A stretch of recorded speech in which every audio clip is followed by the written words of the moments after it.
intuition. I just want to make sure that my live stream is going before I dive into intuition. Is it going? Yay! Woohoo! Look at me. I'm being such a pro using live streaming software.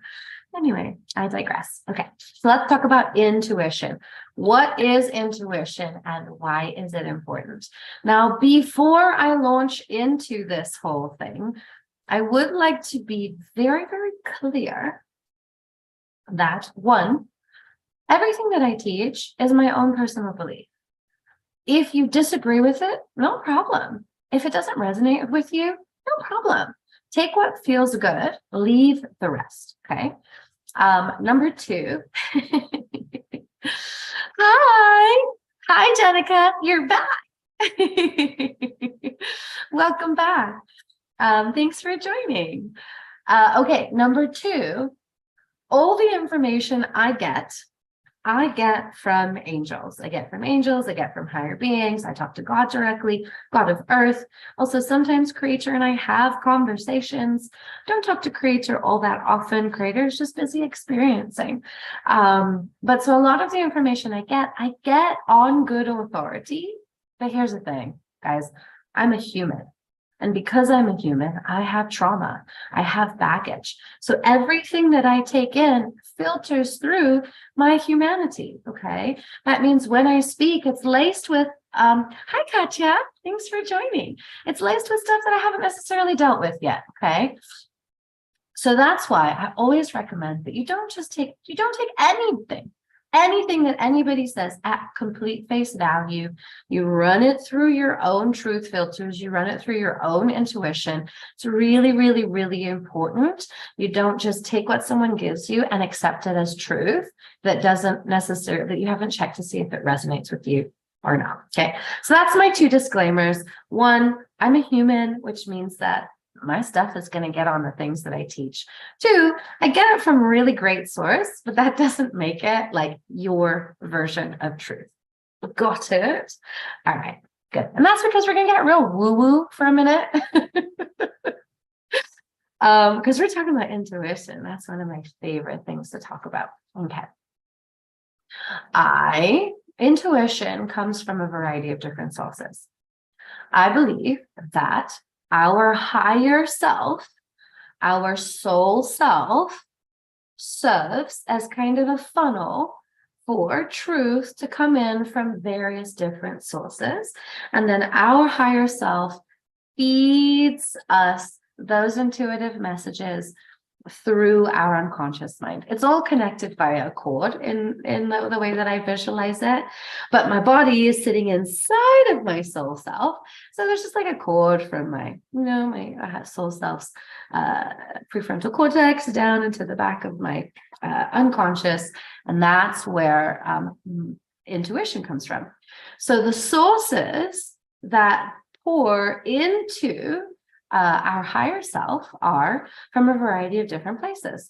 From our team, our divine team, which could be spirit guides, it could be angels, it could be God, it could be ascended masters like Jesus or Buddha or Mother Mary or Kuan Yin.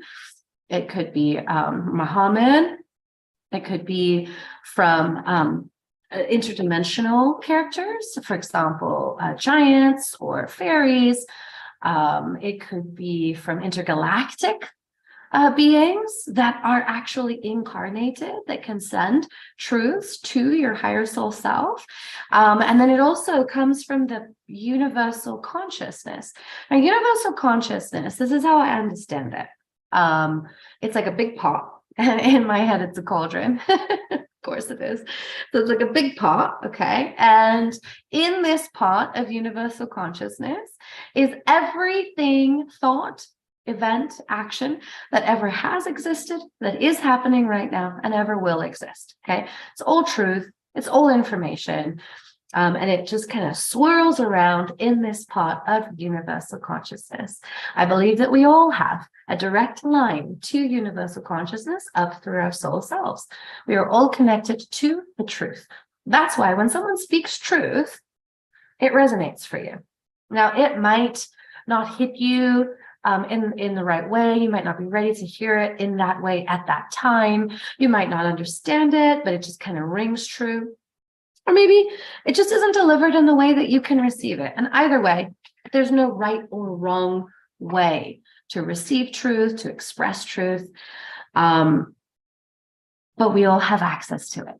We all have access to our intuition for a very good purpose.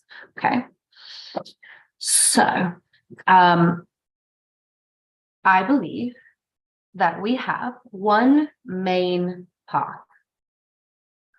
This path is the version of our life that we have the most expansion, the most growth, the most resources, the most impact, and the most experiences. Okay. Essentially, it's like the A-star rated version of our life. Okay. It's the highest. I wouldn't even call it the best because it's just the most. That would be what I would call it. The most, not the best.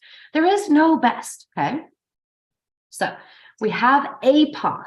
We got to have a hand in creating this path before we came to Earth. We didn't plan the entire thing, but we did decide what lessons we wanted to learn. We picked what important people were going to be part of our learning. We made contracts with people before we came. We did a lot of like setup and things like that, okay, to create this main most path. Got it? Okay. And there's a map. There was a map drawn out. So we don't get the map. Obviously, our higher self gets the map, our team gets the map, God has the map, the angels have the map. Anybody whose job it is to guide us while we're here has our entire map. We do not. Boo. It'd be so much easier if we had our map, but I don't think that's the point. I don't think the point is like skip through the lessons and not learn the thing. You know, I think it's like you have to actually go through it, right? In order to learn it, in order to have that experience. Okay, so we've got this map. Our map exists in universal consciousness as if it, you know, as a library, and our map is there. Okay, so every time we are confronted with a decision, we have free will. It's people are very confused about how you can have free will and destiny. To me, it's incredibly clear.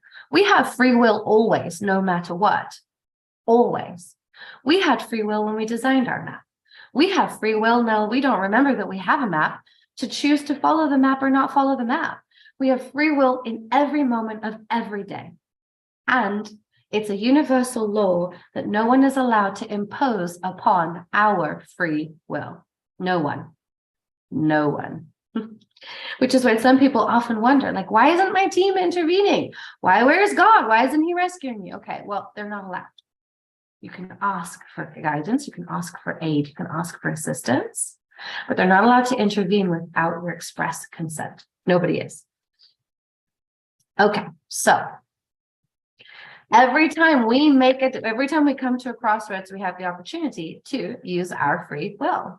Okay, some of our decisions, one decision will keep us on the most path, the big one, the main one. And all the other decisions will split off into new realities and new dimensions, and will take us on different paths.